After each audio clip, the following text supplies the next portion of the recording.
Welcome to the RPG Podcast. And we are live. Oh, God, Patton! Presented by SHEATH. A Time Wheel production.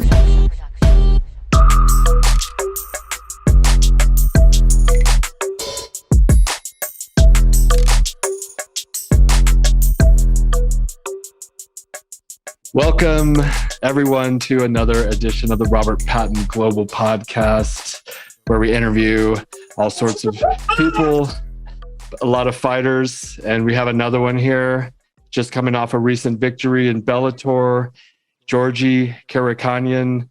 Thank you so much for joining me, sir. How are you doing today? Good, brother. Thank you for having me. It's a pleasure. I've never interviewed a Russian fighter. Were you born in Russia? Yeah, I was born in Moscow, Russia. And then I came to the States when I was like in my 10, 11 years old. Beautiful. Have you always been a fighter, like since that age? No. I never. No, I started with karate a little bit, but I was all about soccer. That's all I was playing. So I played soccer back in Russia, and I was trying to be not trying, but I was playing for a long time, 12 years. Wow. Played pro, semi-pro, but kind of. I was getting too many red cards, so I'm glad I found fighting. SHEATH sponsors our local minor league sports soccer team. It's called the Colorado Spring Switchbacks. So we do sponsor the team, and athletes in many different areas. But I really do enjoy the fighting more. But I've heard that soccer can be good for, just for the footwork aspect of fighting, maybe a little bit. Yeah. I mean, in the soccer, you use a lot of speed, agility workouts. So it helps a lot with fighting, especially with kicks too. So if you're a kicker, like, someone like Edson Barboza, yeah, soccer is good. So I picked the little things up from soccer. For sure. And you've been fighting. I know you've had over 40 plus fights, and that's quite a record, Yeah. to put in the cage. That's a lot of time spent in battle. And what do you like? I feel like fighters have a very strong mentality, and just to keep getting in the cage like that, win or lose, not giving up. That's something special that you have, because I feel like you had lost, like, you've had your share of losses, whatever. I don't know how many you lost in a row, but to just keep going, what is it that keeps you going? Yes, as far as talking about losses, I have 11 losses. And what keeps me going is I still have the hunger. I still have that, ever since my last fight, I haven't taken any break. I don't like to take time off. I always try to be ready. But I guess why I'm still here is because of those losses, if you could say it like that. And you look at my record, there's 11 losses. But I think if you're fighting me, who I fought a lot of tough competition. And that's what I know back in my head. I know the competition I went against, and I might have not got the results that I wanted, but to me, I consider myself like a warrior. Like you can't break me. Like, yeah, you have a lot of fighters get into this sport, and they have few bad losses, and they're like, "Fuck this! I'm gonna go do a 9 to 5, 8 to 5 job or something like that, whatever they're comfortable with." But I like being on this side. It's a lot of discomfort, but I like it. It's a lot of resistance, but this is what life is about. Yeah, I mean, you're passionate about it. I presume it's your, your calling. Obviously, it's calling to you. So you just keep doing it. And I just saw Cowboy Cerrone, who's made a great career for himself. And I don't know if he was champion of any organization, maybe WEC, but he does it for the love. And I wish I could do that. I fight in the business world, I guess, so to speak. We're trying to make our way into the underwear scene and really make a name for ourselves there. And I think we're doing that, especially with guys like you and all the fighters we work with. It's a blessing to be able to sponsor you guys, and you guys represent us, and to the degree that you do, it really lends us credibility as a brand. And it's like, okay, we want to be looked at kind of like as a bad motherfucking brand. Like you, a bad motherfucking dude type.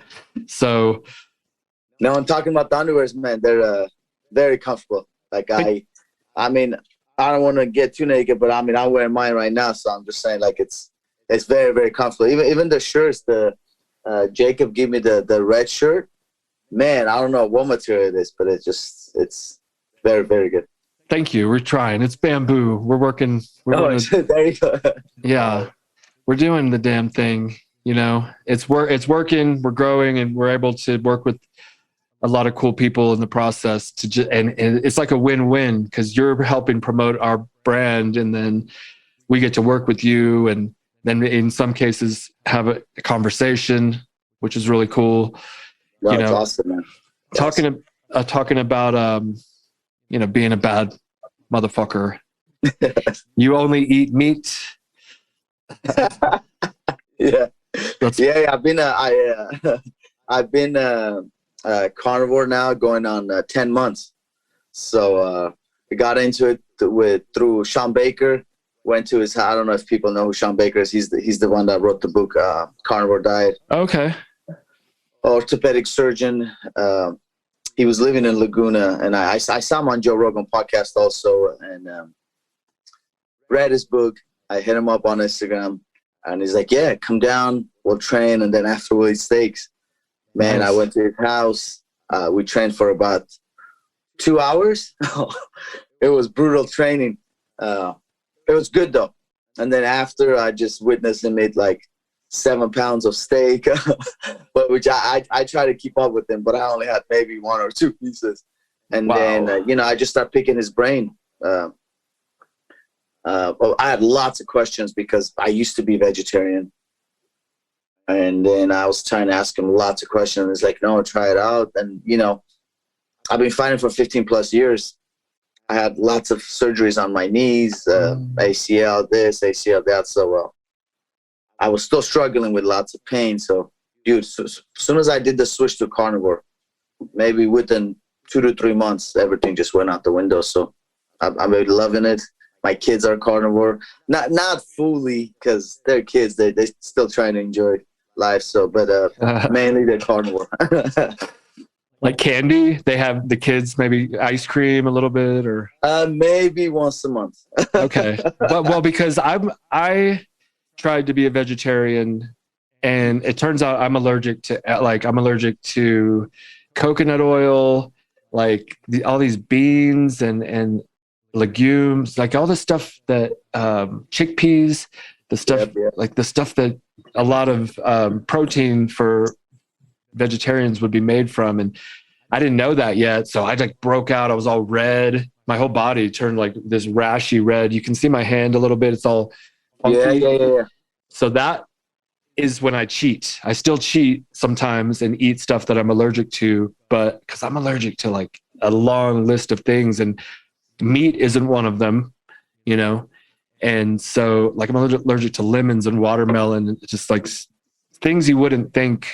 Anything cow related, eggs, lobster, all these vegetables and fruits even. So anyways, I am really curious about this because I've done, some people call it an elimination diet, where you kind of just like get rid of everything and you can slowly reintroduce certain things. And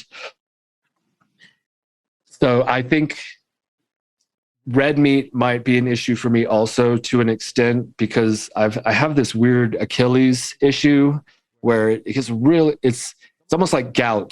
Do you know what gout is? So I feel like that's what it is. Yeah. When I stop eating red meat, it goes away, and when I eat it, it kind of comes back. So I eat like chicken and fish a lot. What kind of?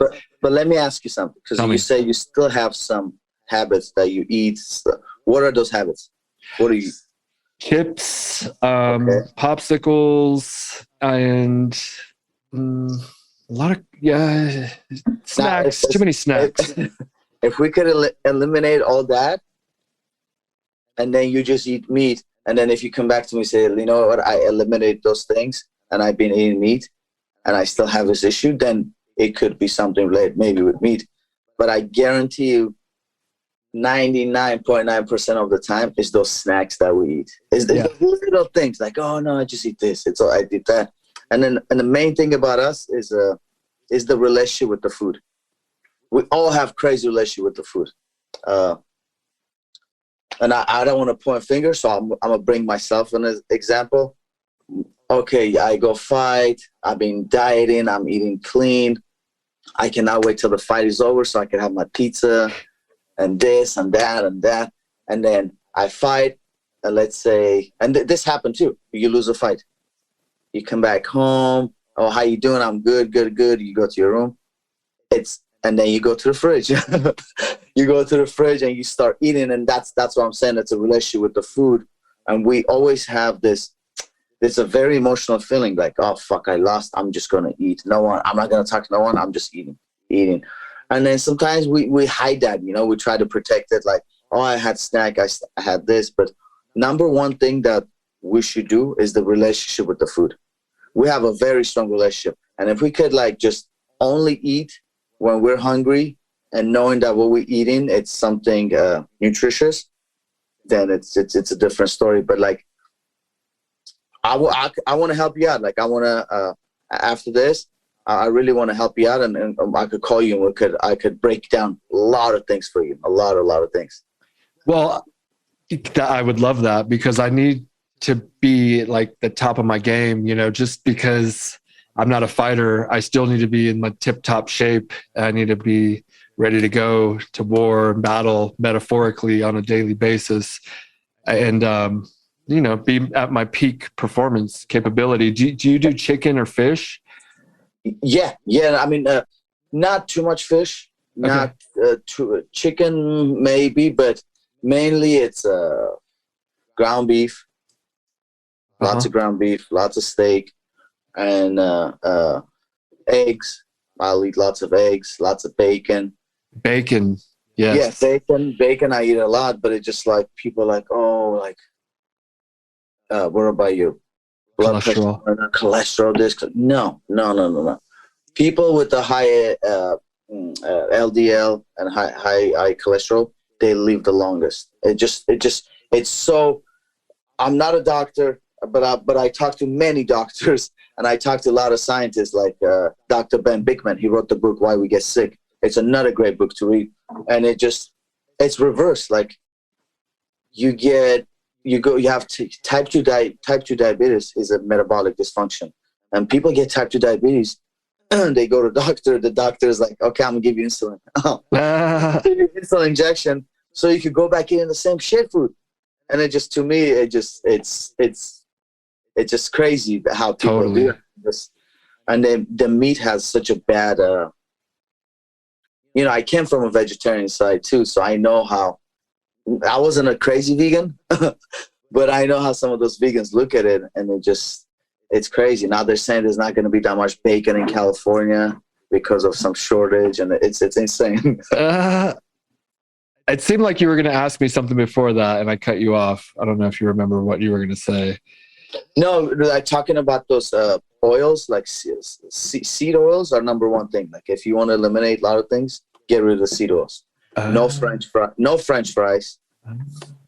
No going to eating chicken wings with all those. Like, if you're going to make your own chicken wings, get the tallow, Wagyu tallow. Yeah. And cook it in there. Like, even if my kids, they want French fries, I will never get them French fries from McDonald's or any fast food place. I'll just have my wife cook it in a Wagyu tallow, and boom, they'll eat their fries like that. And then there's another big thing. Like, a lot of people think gluten-free is really good for you. But so, like, let's say if we compare a regular sourdough bread with a gluten-free bread, you would think gluten-free bread wins, and that's how I used to think. So I was like, oh, it's gluten-free. But if you get a sourdough bread that has only 3 ingredients, which is the wheat, the flour, and then the culture Yeast. Yeast. It's 3 ingredients. It's way better than that gluten-free stuff. So what else? And then in the morning, we're the most insulin resistant. So in the morning, the best thing to do for your body is fast. So if you're used to the 16-8, perfect. Stick with 16-8. If you're used to the 18-6, way better. 18-6 is way better. Oh yeah. And then coffee, black coffee is good on fastest state. But yeah, man. And when you're a carnivore, you don't count no calories, no nothing. You just eat until you get full. I like it. So no green beans, no lettuce. No, that's like a totally different subject. And that's why I have, there's a website called Insulin IQ, which Dr. Ben Bigman runs it. And the main focus is they focus on insulin and glucose. So whatever you eat, they see how high it raises, how fast it goes down.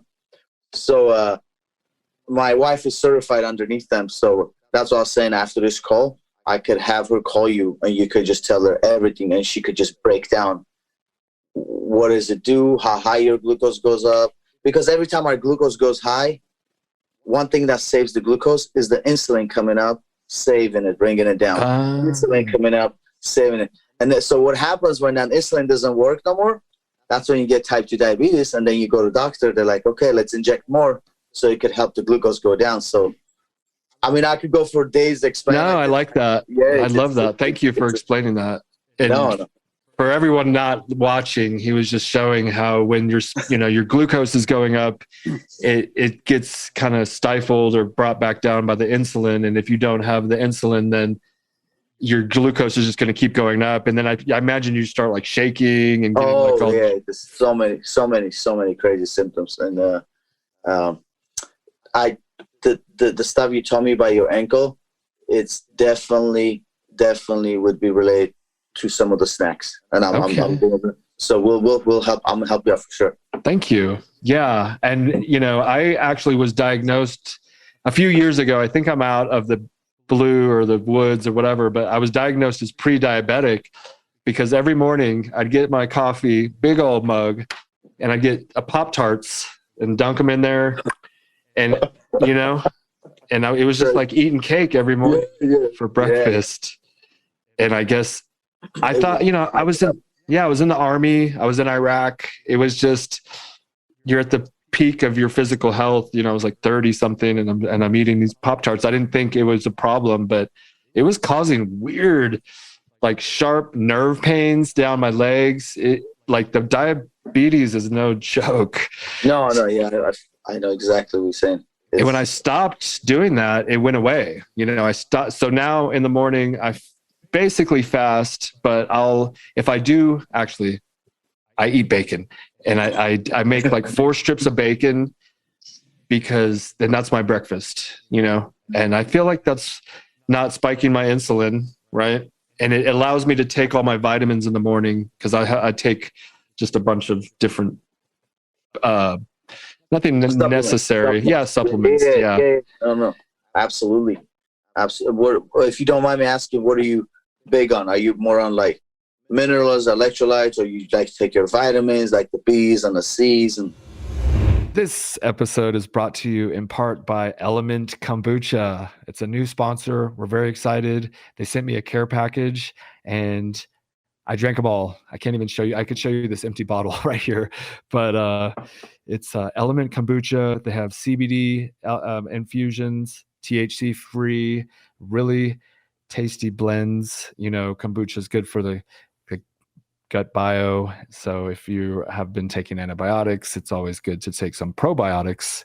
And Element Kombucha is sponsoring this show. They're supporting us. So we're asking you to support them. They actually have really good prices. It's like $10-15 for a 6 or 8 pack on their different options. They have variety packs, or you can just get the Summer Vibes blend, whatever you want. It's at elementkombucha.com. Promo code RPG11 will save you 11% on your purchase, and they'll know that we sent you, and we would appreciate the support. Last but not least, SHEATHunderwear.com, the greatest underwear on the planet, the underwear of legends, the underwear that keeps your balls from sticking to your legs. That's right. This is the best underwear because it keeps your boys cool. Check out SHEATHunderwear.com. Back to the show. I do Shroom Tech Sport, which is these cordyceps mushrooms, because I live high in the mountains, and those are from Onnit. I do L-theanine. I do lion's mane mushrooms, because for like my brain and stuff, it really helps me think better. And the fish oil, just like one capsule.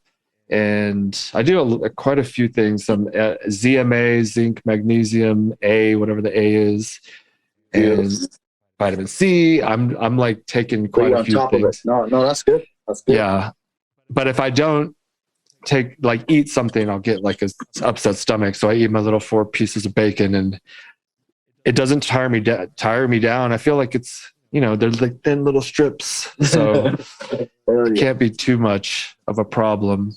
And I do turkey bacon, and I go back and forth between turkey and just regular bacon, so that I'm not. No, that's good. That's good. Getting too much grease.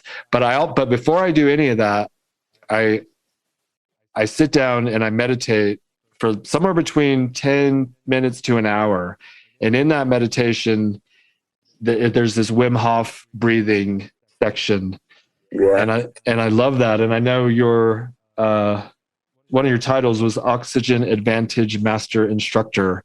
Yeah. And I'm a big proponent of this breathing, because I live at 9,000 feet elevation in the mountains. So it's like thin air. And that gets me going. I love it. It makes me feel good. Can you tell me what you're all about when it comes to the breathing and stuff? Yeah. No, I love the Wim Hof breathing. I've been doing it for going on 3 years. I love that. I use it before my ice baths. I use it before I check in the arena before my fight. Yes. And it helped me. It's a tremendous. It helps you to start the day. It helps you to I'm really about cold, so I take a lot of ice baths. And I just took one. Yeah, I just got out of one like 20 minutes. Well, and I live in Colorado, and it gets really cold, so I don't even have ice in it, but it's just really cold water, because it gets cold up at night. You're high elevation, so yeah. But I need to get it. It's probably only like between 40 and 50, so I'm like working my way down on the cold thing. Yeah. That's, man, like you say, if you start your day with the meditation and breathing, I think that's the best way to start. A lot of us wake up and they like to look at the phone like this, and it's not a good way to start. Like I even get like my kids they're not allowed to look at iPads and stuff like that. Good. And starting with the morning breath and the ice is probably one of the best ways to start your morning. And what do you do exactly? Me, so I'll do the Wim Hof breathing, but I'll do a little bit differently since I'm certified in Oxygen Advantage. Oxygen Advantage focuses a lot on a functional breathing. And functional breathing, it focuses on a lot of nose breathing. So not too much mouth breathing. Everything's through nose.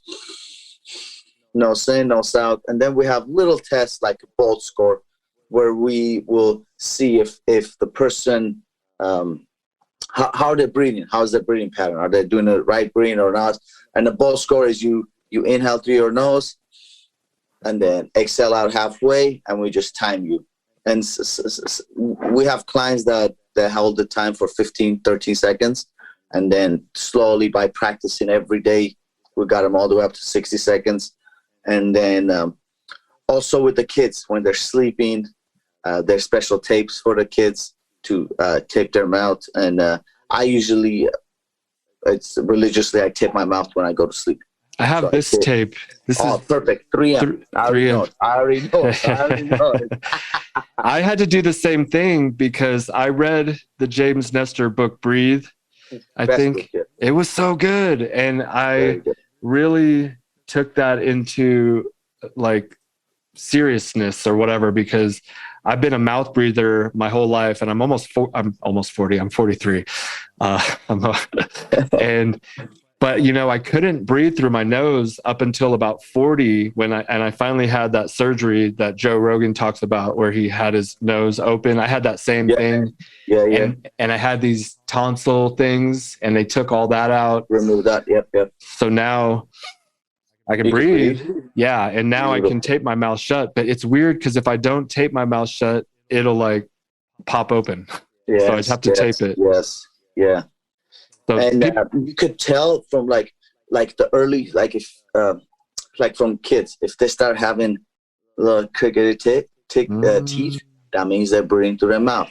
That means they're mouth breathers.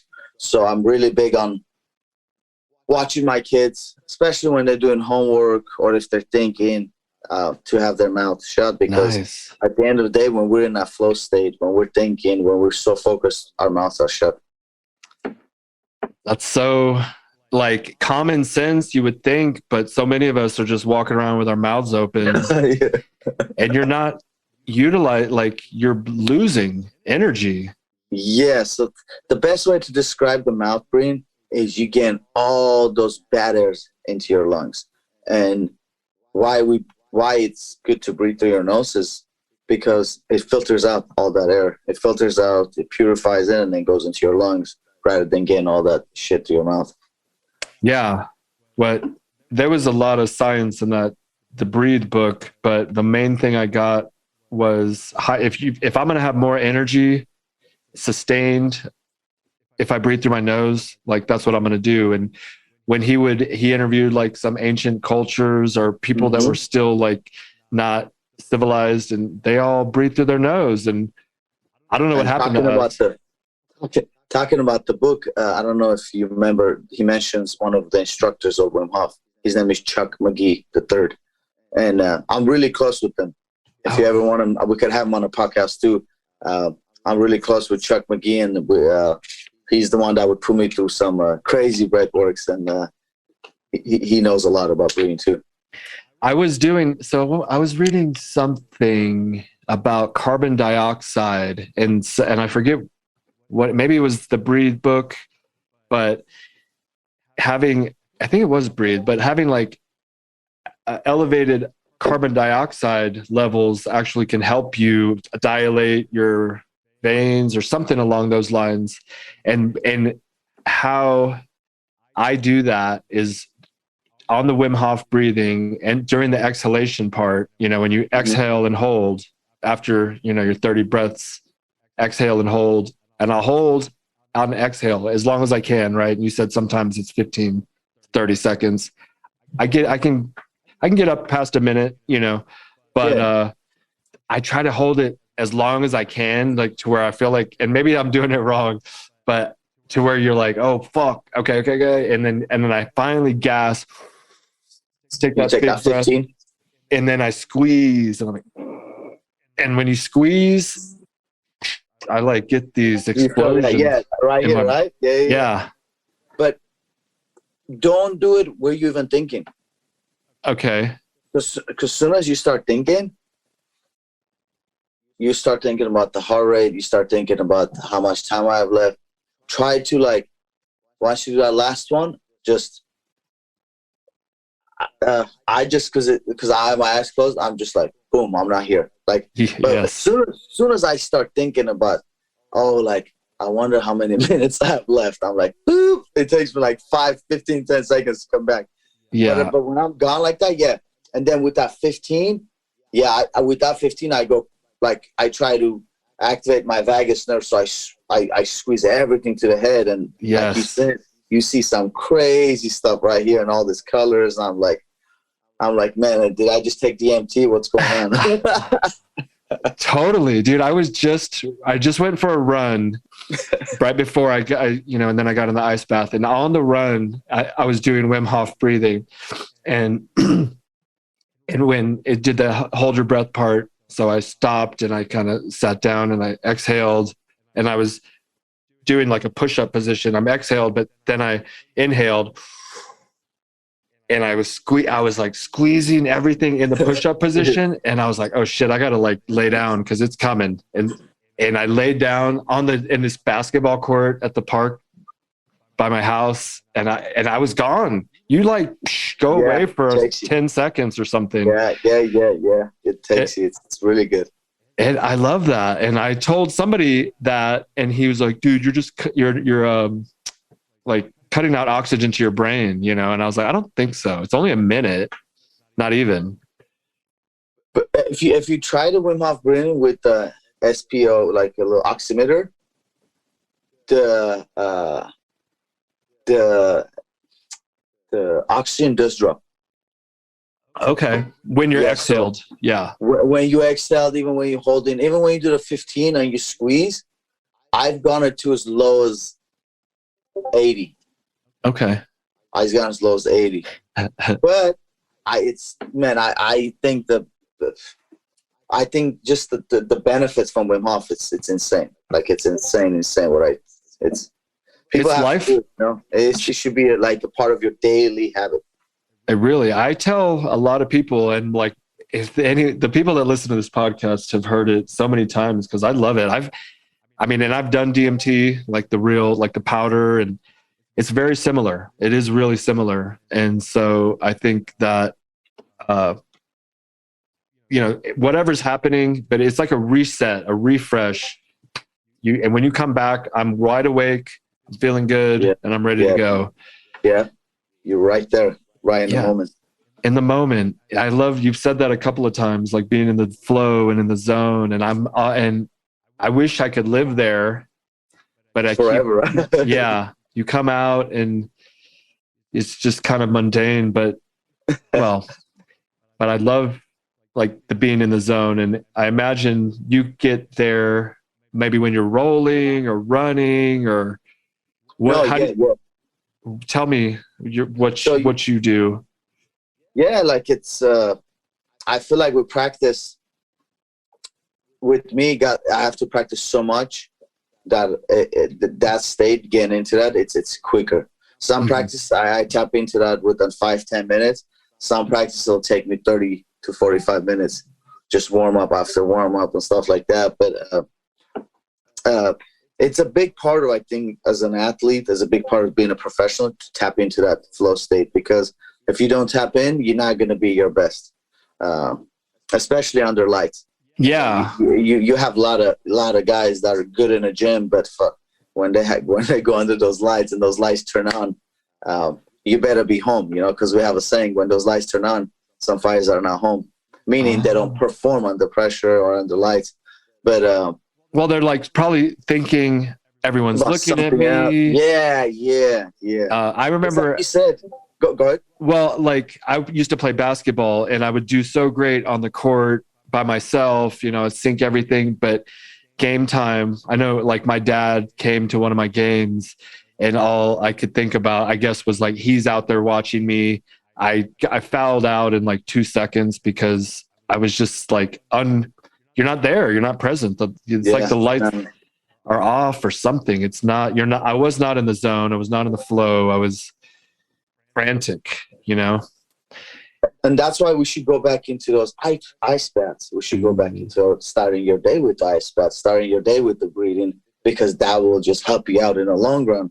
So if someone's listening to this podcast and they're like, well, man, every time I take this test, I'm sharing my pants, my hands are wet, I can't think straight. Well, start taking ice baths in the morning. You might start with 10 seconds every morning, but it's a good start, Start with the breathing. Don't start your morning by looking at your Instagram, looking at your text messages, who's calling me, who's texting me, because, that world could drag you in there really quick. But this world that we're talking about, the flow state, the breathing, the ice bath, it's a very great place to be. But I feel like we slowly start forgetting about those. That's why it's good that we're talking about this, and people, they should do this. It's all I try to really talk about is how to perform better, be a better businessman, fighter, person. You know, it's all, everyone's always looking on the outside to find something to fix them when a lot of the stuff is right with it, you know, between our ears, and the information is out there. The Wim Hof is fucking so good. I love it. It's free. It's so free. I mean, people go on YouTube, look it up. If they don't have time to get the app or whatever, what's their excuse? Well, there's a lot of people putting videos on YouTube. So, you know, you could go start doing them. Every morning, that's what I just use I have the app and I bought it because I love him, or whatever. It's like $35, but I go to YouTube every morning because he has those guided breathing videos. And when I started doing it a few months ago, it was like 2 million views or something. Now it's like 10 million. A lot of people, I feel, are just watching it over and over. And so like, I almost think of it also, you know, how he was able to kill that. He got injected with some kind of bacteria or virus and he killed it. Yeah, E. coli. Yeah, he got injected with something. Yeah. So I was like, if I got COVID, I'm gonna breathe it away. You know? Yeah. I feel like I could do that. I don't know. Maybe not. No, it's absolutely. I agree with you. I know what you mean. So it's a very powerful practice. If you don't do anything else, I would do that. But the ice baths, I love, because it's like, if you can deal with that, everything else is probably pretty chill. Yeah. It's like, man, before ice baths, I have so many conversations with myself. I'm like, I don't want to get in. But then once you get in and get out, you're like, boom, let's go. Yeah. Do anything. Basically. And it started off like this huge shock, you know, it's like, you know, the first few times you do it. And after a while, your body builds up these cold shock proteins, I think, where you get in. Yeah, it activates your fat browns or brown fat. Yes. And yeah. And now when I get in, I still have that immediate shock, but then I adjust pretty quick, and then you hold it. You know, I'm staying in about 10 minutes, give or take. Beautiful. That's really good. That's really good.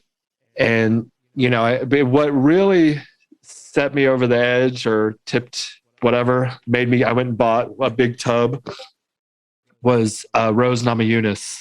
When she fought Zhang Wei Li recently. Oh, that was they did this video of her like just outside her house, just boom in the ice, dude. Right?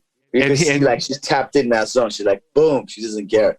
Yeah, and it was like snowing outside, and I'm just like, Pat Barry, her husband or the dude, was timing her, and she did like 11 minutes, and I was just like, that she's stone cold in that fight, and I feel like some of that can be attributed to those ice baths and just when I started taking those ice baths, I was like, oh, she's gonna destroy this Chinese girl. And man, it was crazy. Like you could tell, like I think when you watch a lot of fighting, right before the fight starts, you could look at two individuals and you could tell who is there to fight and who is there just like, what the fuck am I doing here? Yeah, she was right there. And I love her, the mantra. She was like, I'm the best in the world. I'm the best in the world. I'm the best in the world. And that's powerful stuff, you know, like telling, because a lot of us talk negatively to ourselves, you know, I suck. Right. I'm no good. I'm the worst, you know? Yeah, it's a good way, especially when you speak it out loud. It's, law of attraction. It comes back and it happens. So it was cool to see that. The law of attraction. That's SHEATH. Like everything I built, I feel has to do somewhat with that law of attraction being in working, you know, because I try to put out positive and stay positive and give so that, everything kind of comes back. You give it, come back. It's like, I understand what you mean. Yeah. No, I think you guys doing the right thing, man. You're doing the right thing. And just with the podcast and with the comfortable underwears, you're going to get it. It was, that was one of those, just an idea, right? I was in Iraq, 2008. It's hot. And Sometimes when it gets hot, you know, your balls stick to your leg essentially. And so I was like, what if there was a pouch? But the difference was I did something about it. And a lot of people have ideas, but they don't speak them out. They don't write them down. It's just an idea and then it's gone. And so with like the law of attraction, when you have that impulse, that idea, you're supposed to act, take action. Yeah, you can't wait. You can't wait. Yeah. What are you waiting for? I think that's what a lot of people lack on that. They wait for that time or whatever they're thinking to be right in front of them. And it's just like, it's almost impossible. You got to go out there and put the work and just, it will come. Yeah. Like people talk shit about the law of attraction and, ooh, you're visualizing, but you know, what do you think? Gold's going to roll down the mountain and down the street and into your pocket? It's like, no, I didn't think that. I thought I was going to still have to do work, but you also do the visualization and the work. Absolutely. Like, especially like with fighting, it's a big part. Like us fighters, we win the fight before we step on the cage because it's all here. It's all how we think.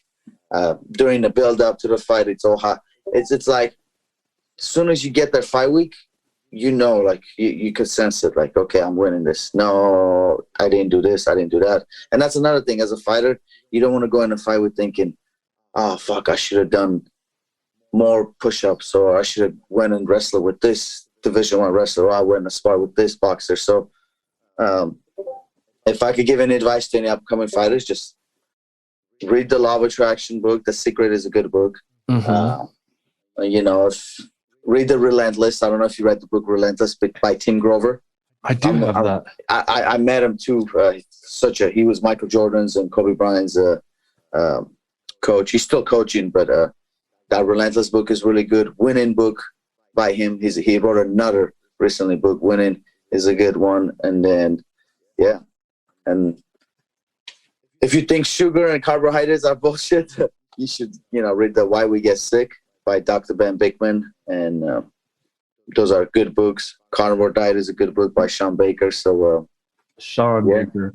You know, Michaela Peterson. Oh yeah, Jordan Peterson's daughter. Yeah, she wrote that The Lion Diet, which I thought was a really cool title for a name. And I feel like I'm kind of in the same boat with her but hers was more severe. But when it comes to being allergic to all these foods and you don't know what's happening sometimes, and it can take like a month to get out of your system. Mm-hmm. So yeah. That's a big process to recycle all that out. Yeah. And so but once you do, you feel. That's why after this, I would like my, whenever you're free, I'll have me and my wife will call you and then we could go over all the stuff. Hell yeah. That'd be great. Cause I just want to be peak physical, mental, spiritual performance levels. And diet is huge. Yeah, it is big. You are what you eat. Exactly. There you go. Do you do like elk or bison or anything? Or just mainly the beef? I have tried it in the past. Yeah. But beef works. Mainly I just beef, ribeyes. I love ribeyes. I love like with the ground beef, I'll make the ground beef. I'll make my sunny side eggs. I'll throw them in the ground beef, break them up. I'll put some feta cheese, break it up. I might cut some bacon, put them in there. Yeah, there's different ways. I do omelets with all the meat, like bacon. I'll even cut up the ribeye, everything I'll put in there. I'll make a big omelet. And man, that omelet, I might just eat it once a day because it fills me up so much that it gives me energy throughout the day. And even with the 5 week, it's easy. I just eat the same meat, maybe smaller portions. But I eat maybe all the way up to 6 hours before the fight. Before the weigh-ins. So I don't cut the water too much. Like I don't do nothing crazy. Wow. What is this? The tallow, what is that? Fat? Yeah. So Wagyu, the fat, So you just get it. Or if you don't want to buy the Wagyu tallow, we also do this at the kitchen too. Every time we make the bacon, we get the bacon grease and we put it in a nice cup, and then we just reuse it. So it just, it's the best thing you could do, you know. And why? And you put that with meat, like your beef, so that it has more fat. More fat, and it gives good flavor. So like the steaks, I'll sous vide the steaks. I learned this from Sean Baker. I don't want to take the whole credit. So I sous vide it. So I'll put them in a Ziploc. I'll season it. I'll put them in a Ziploc bag. I sous vide for 1 hour at 130 degrees, and then I'll take it out. I get the Wagyu tallow. I'll put it in a nice pan, and then I'll start cooking each side, and it gives a really, really good flavor. I'm excited. Yeah, I just like it. When I eat the wrong food, it itches, and I know I'm not allergic. I'm happy with that. That'll go away. Definitely, that'll go away. Deal. I like that. So, and do you teach the oxygen? You know, you're a master instructor with Oxygen Advantage. What do you do with that? Yeah, I'm gonna set up a few seminars at my gym. I have a gym, jiu-jitsu school in Riverside, California, where I train kids. But I also want to have different like jiu-jitsu practitioners come teach seminars, like high-level jiu-jitsu guys, MMA fighters, and of course the Oxygen Advantage. So I'm trying to incorporate all that together, and just help out the community, help out anyone that wants to be healthy. You know, I just feel like the information out there is wrong. Like just because you go visit your fat doctor that has a big belly and he could even barely walk, and just prescribes you all this BS. It doesn't mean you have to trust him. You know, to me, just because people go do their glucose test, and every time you do a glucose test, you do on morning fast. So the glucose doesn't show anything. Yeah, in the morning it's going to show you perfect, and you got to come back. I'm healthy. Let's go back to eating McDonald's. I'm healthy, but that's just not the way it works. And that's not realistic. For LDL, HDL. So there's a lot of ways to test it, but yeah, I just want to try to give out the message. I'm trying to help everyone out. Yeah, and that's what we all need to do, is be helping each other, learning, growing, becoming our better selves, making less losers, Brogan says, you know, and because a lot of people, I don't know, they don't know, and I didn't know for the longest time, and now I do. And I look to people like you, people who are successful and strong, and just living outside of the cubicle 9 to 5 kind of thing. Like, I want to be doing what those guys are doing. I'm not going to ask the cubicle guy what he's doing. How did you get into this cubicle? Right. I want to ask, I'm 36 years old and I'm still fighting. So I wouldn't bullshit, you know. The only thing you get on a carnivore thing, people are like, oh, you're on steroids. You could test me every day.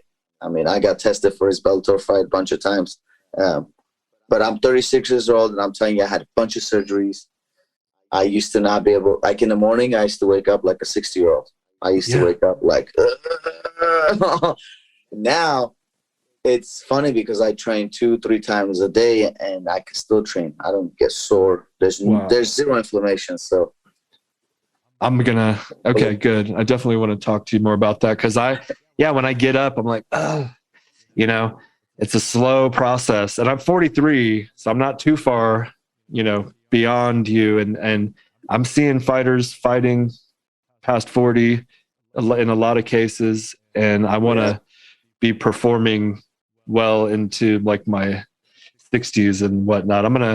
Or at hundreds, you know, I'm trying to live to be 1,000 if the technology comes around soon enough. You can. You're already doing the ice baths. You're doing the Wim Hof Breathing. So you already have that covered. So we'll cover the other side, and I think you'll feel that you're optimal. Oh man, that's just exciting. Yeah, because I guess I never talked to anyone that was doing it themselves personally, and so hearing about it on podcasts is one thing, but talking to someone who's doing it and how you're doing it, with some like instructions would be that would be so cool. Yeah. Yeah. I'm excited. And my wife is cool. She'll do it with me probably. Maybe. Does your wife do it or? Yeah, she's 95%. Yeah. Yeah, like she still has a little bit of avocado and stuff like that, but she mainly meat. And yeah, she haven't had no sugar or carb, like crazy carbs in 10 months. That's the thing is the bread and the, I guess, carbs, cake, fucking potatoes. Potatoes. Yeah, it gets crazy. Like but I mean, if it doesn't give you that effect, if you could stick with like potatoes and lots of steak, perfect. Nice. And I would say if people really want to eat their carbohydrates, they should eat them at night, because every time we eat carbohydrates, we feel tired. Every time we're just like boom, we crash out and sleep. So it's big, but like talking about the cakes and ice cream, like I teach the kids jiu-jitsu, and I know I know the kids so good that I know who just had ice cream before they got to practice, or who had a cake, or whoever had even Gatorade. Like some of the kids, like the kids class, they know I don't like when a kid show up with the Gatorade. I'm like, I'd rather give them electrolytes and tell them that this is way better. I mean, they already know this, but like you could tell from the kids when they eat ice cream or anything sugary, they're not there. They don't want to train. They're just like looking up the ceiling. And I'll bring it back. I'm like, hey, be present, be here. We're here. We got to learn. So just little things like you could get from kids, just by not letting them eat sugar, they could perform better. Well, I mean, a personal experience I've had it a couple of times. We go to like some event where we're vending and we're selling SHEATH and stuff. And I had some coffee and like 2 donuts. If I have fucking 2 donuts, the one time I did do that, and I know better now, but I did it anyways.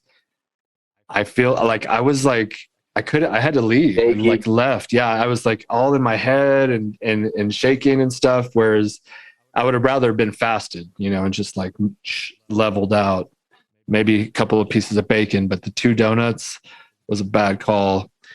It just raises your insulin really high, and then when it goes down, your brain gets foggy, and then your brain starts thinking about the next food. You're like, okay, I just ate donuts. What's the next?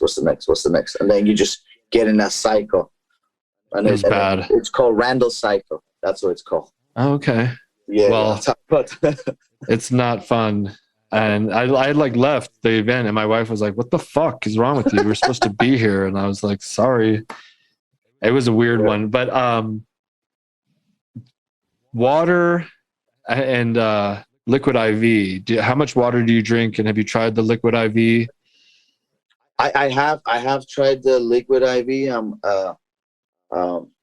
I guess they're pretty cool, but I mean, my favorite ones are I have a lot of them here. Are Element. I don't know if you tried Element. Okay. Element. It's I think the co-founder is Rob Wolf, or I'm probably not pronouncing it, but this is like one of the best ones, like really, really good. Element. Oh, cool. Element. Yeah, I like them. Yeah, a lot. They're pretty good. If they don't like the Element ones, there's some cheaper options too, because Elements are pretty.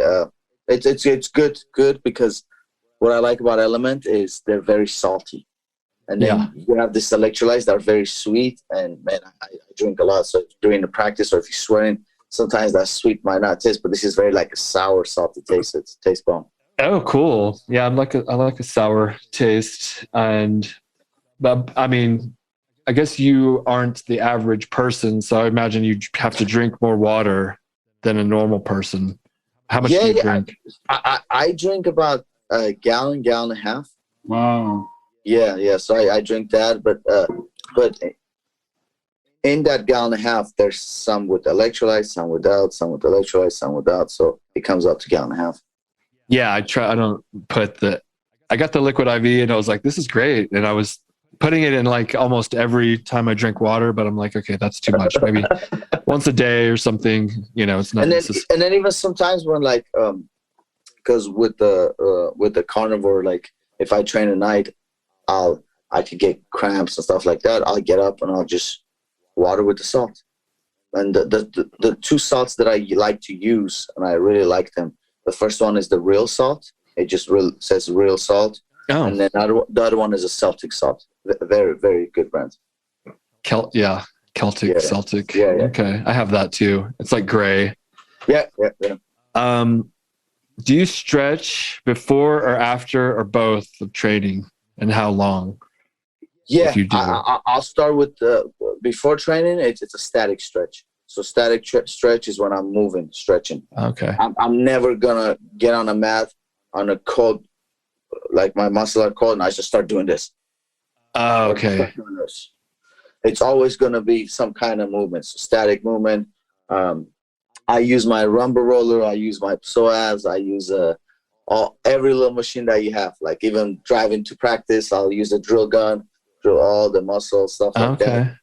But I'll get a good warm up in, especially right now that I'm 36. I get a good about 35 to 45 minutes of nice stretches to warm ups, and then I'll get into my whatever I'm doing, boxing, kickboxing, or jiu-jitsu.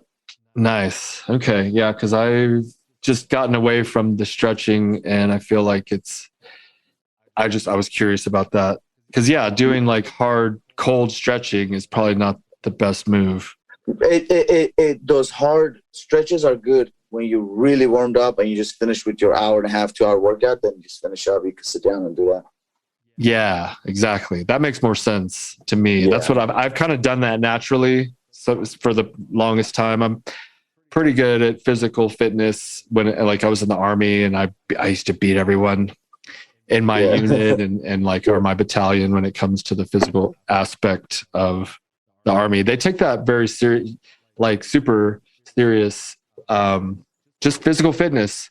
If you're physically fit in the Army, like they attribute that to being disciplined, and they get. I wish they could add the ice and then the Wim Hof. Yeah, they might. I mean, they should. Like you said, at least. I don't. Yeah, the ice was never a thing, or breathing. They would give us saunas and stuff. So the hot. What do you do with hot? I like sauna. No. Yeah. I'll have days where I'll go in a hot, and then I'll go right away in a cold. And that's it's like I'll do 40 minutes of sauna with a lot of resistant bands. So I'll have a lot of resistant bands in the sauna. I use that resistant band workouts and whatever I could do, and then right away I'll go in the ice cold for maybe like 2-3 minutes, and it's good shock. Yeah, it's a weird burn. It's like, it feels like it burns. It's so, like, but it's cold. Poking you. Yeah, but okay. So we're similar. I'm on the right path. I'm definitely doing that. I got a sauna. I have an infrared sauna, which is good. Same one. I have the same infrared. Okay. Yeah. I wanted to get a little bit hotter. It gets up to like 150, 160. So, and then I put this little tip. There's these lights for chickens to keep chickens warm. It's a red light, and it's like $10 if you go to this Tractor Supply Company, which is where I got it. And the same effects as the red. That they're no way. Yeah, yeah, and it heats it up more. Right, dude. Yeah, it was. It took me a while to figure out how to do that, because I put a heater in there, and it would cut off at a certain temperature. So I was like, that didn't work. I put hot plates for cooking in the sauna because I have it at my house, and that didn't work. But when I got the light, it was like perfect. It's like a heat lamp for chickens. Yeah. So do you have chickens? No, I don't. A lot of people have chickens these days, Yeah, I should get some. I don't have any. I don't have any either. But it would be nice to get the fresh eggs, That's that's what I was thinking right now too. So you live in Riverside, and we're going to wrap it up here soon. I do appreciate you coming on here. I used to live in Orange County. What part? Yeah, just Huntington Beach. Yeah. Yeah. So you were talking about Laguna Hills or Laguna Niguel. Laguna Beach. I don't know. Yeah, the Laguna Beach. So, and you were saying one of the guys lived there. Do you go to the beach often? Yeah, just I go mainly for the kids because they love it there. But I would go there a lot to train with Sean Baker. Mm-hmm. It's a pretty nice place, nice area. I go there a lot. But the beach is cool, especially Huntington Beach.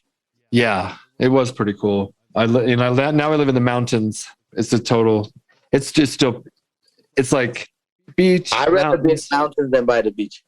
I like it. I'm loving it. I'd rather be in the mountains. Yeah, so that area, 9,000 elevation, dude, that's a place to be. Dude, when I go down to sea level, it's like I'm Superman. It's weird. I don't get tired. I just don't get tired. Thing over there for you, your SPO level naturally is going to be low because you're in 9,000 elevation. That's crazy. So what is that SBO? What is that? Because our oxygen levels, SPO level. So and normally we're 97, 98. We're never 100. But I'm just saying because you over there, the elevation is so high. So you might be even floating around 90. That's why I'm curious if you wear the oximeter, what's going to show. Or maybe at sleep you'll go to 85 and just float at 85. That's a very beneficial. Whoa. Okay, I didn't know that was good for you. Yeah, because when oxygen drops and goes high and drops and goes high and drops and goes high, it produces more red blood cells. Okay. Yeah, when I first moved here, it was like at 92. It was weird. Now, when I check it, it's around 97. So I think it's been about a year since we've lived here, and my body adjusted. Maybe, or maybe all the breathing. I'm not sure. Yeah, man, it's awesome. It is awesome. You're awesome. Thank Georgie, thank you so much for coming on here. We're at our, we come up to about an hour. I do appreciate you making time for us today.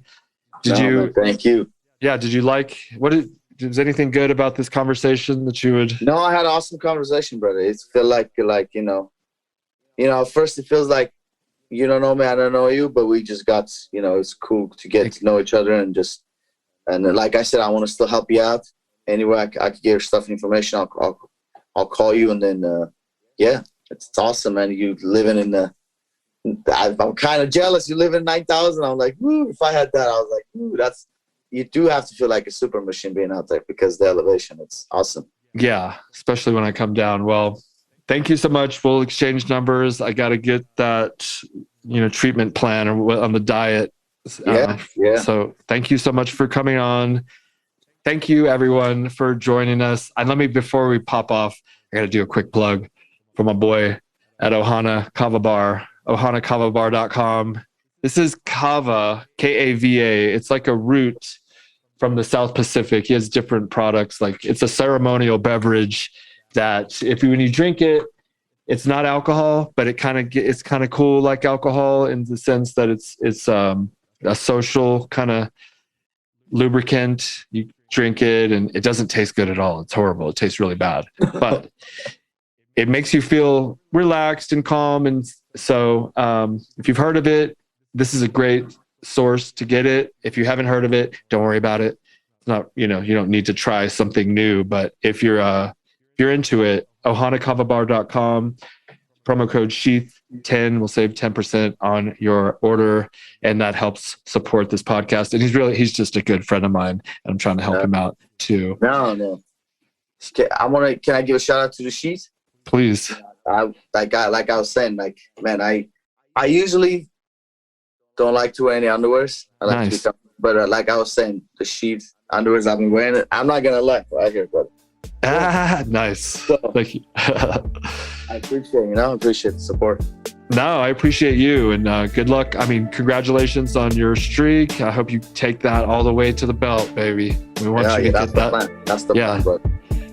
Lightweight belt, Bellator, and then we'll have a Bellator and UFC kind of thing where they fight.